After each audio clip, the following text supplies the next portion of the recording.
You know that people down here are not getting an equal shot as people up here. We saw it up here. The 5 men, they were all men whose parents are paying for their education. They're driving nice cars. Their parents have nice cars. They don't have to worry about anything.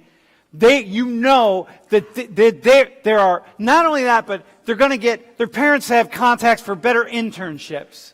They're more likely to have better contacts for jobs when they graduate. They're going to be connected in different ways than the poorest people in the class. Or forget about this class. How about people who are going to, I don't know, like Millersville, I don't know, like what's like a school that's a state school that's a couple tiers down. They're just going to have it. And no one would argue that. So what do you do to break it up so that people who really can move and really work hard and really want to work hard can climb the ladder? Like, you know, it's like, look, I'm not going to carry anybody up. But, you know, if some slacker can just like kind of cruise through life, and you all know them. You all know the people whose parents got a lot of money, and they're completely slackers, and they're just sort of rolling, cruising through Penn State, and they're going to be fine. They're not going to climb the corporate ladder because they won't. Trust me, if you're a slacker, you're not going to climb it very high, but you're just going to be fine. And we all know those people who came from very little, and man, they just work and work and work and work, and they're going to move forward, right? So, but those people still don't ever, what is possible for them doesn't match with where they end up, doesn't match with what is possible. And so then we come up with this stuff, these programs like affirmative action. And affirmative action is something like this. It's like, look, the blue band, or I don't know, come to Penn State. We're going to, on average, we'll give you an extra $3,000, or we'll take $3,000 off your tuition. Or we'll take $5,000 off, or we'll give you this, right? If you have a parent who, I don't know, is recently, who could be a million different things, right? We're going to just give you a little bit. We're going to make it so that, you don't have to work 2 jobs. Like then you can compete on a more even playing field, right? Or whatever it is.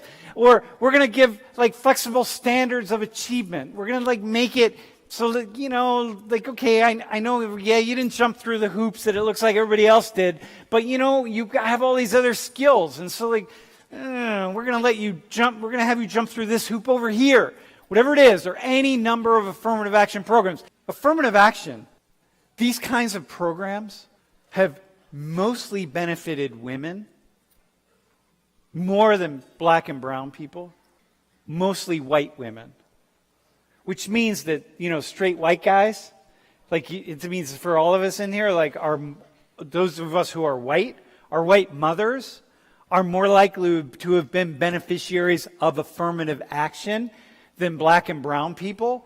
And so that means for white people in here, that means if you're sitting thinking like, well, I wish I had a program, or I wish somebody would come along and give me something. Well, it's more likely that they did, actually, and that your mother benefited, which meant your father benefited, or your mother, if your mother is lesbian and married and you have 2 mothers, and that you benefit. How is this fair? Tell me how that's fair. Just because you grew up in a wealthy family and all these things happen, and on average you're going to have a higher score, it's not fair. So what do? So affirmative action is a kind of program, these kinds of programs, they come along and they say, well, I don't know, why shouldn't you get some kind of a boost? If we don't give you some kind of a boost, if we only go on the basis of test scores, what does this tell us? Well, you only get into a school, the highest score is the one that should get into the school.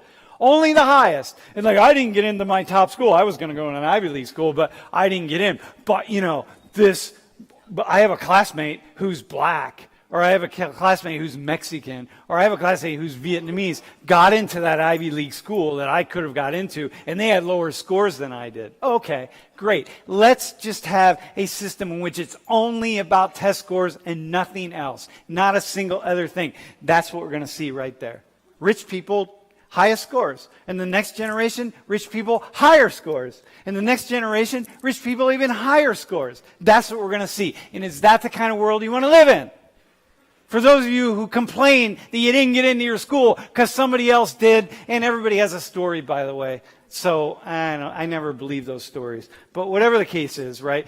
Look, you got it? You understand what it is? So how do you remedy it? I'm not arguing for affirmative action. What I'm arguing for is like, how do you rectify this stuff? This is what we're fighting over all the time.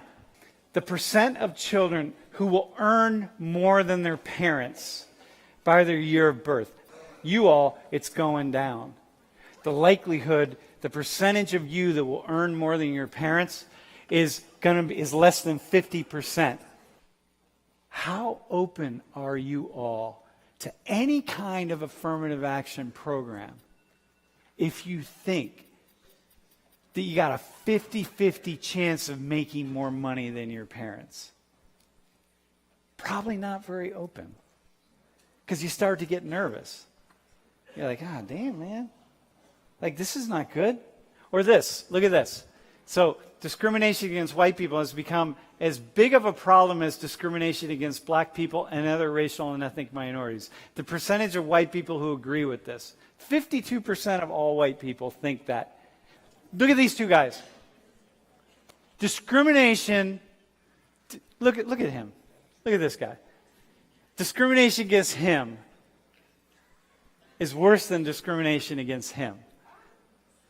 Seriously, okay, if you want to go through life, if you want to get a job, my friends, if you want to get a job, white people in particular, white people, if I could snap my fingers overnight when you are going out on the job market and you could be this guy or this guy, how many of you would say, oh no, I want to be this guy right here because he's got it better off than this guy?